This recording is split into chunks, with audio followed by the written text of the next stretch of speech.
తిరుమల పరకామణిలో చోరీ చేస్తూ రవికుమార్ అనే ఉద్యోగి పట్టుపట్టడం ఎంతో సెన్సేషన్ అయింది. ఆ నిందితుడిని రెడ్ హ్యాండెడ్గా పట్టుకుని కేసు పెట్టిన కీలక సాక్షి అప్పటి టీటీడీ ఏవీఎస్ఓ సతీష్ కుమార్ అనుమానాస్పద మరణం కూడా అంతే సంచలనమైంది. తిరుపతిలో మరుసటి రోజు జరగబోయే ఈ కేసు విచారణకు హాజరు కావడానికి వెళుతున్న సతీష్ కుమార్ రైల్వే ట్రాక్ పక్కన శవమై కనిపించడంతో అందరూ షాక్ అయ్యారు.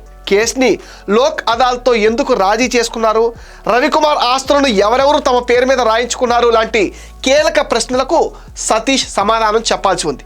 అందుకనే ఈ కేసులో సూత్రధారులు చాలా ప్లాన్డ్గా ఎటువంటి ఆధారాలు లేకుండా పని కానిచ్చేశారు. పోలీసులు సతీష్ కుమార్ది హత్య అని నిర్ధారించారు.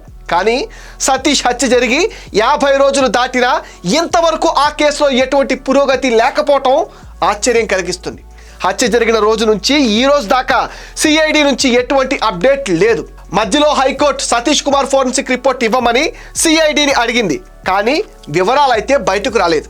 పదునైన ఆయుధాలతో తల వెనక భాగాన కొట్టారని పోస్ట్ మార్టం చేసిన డాక్టర్లు అప్పుడు చెప్పారు.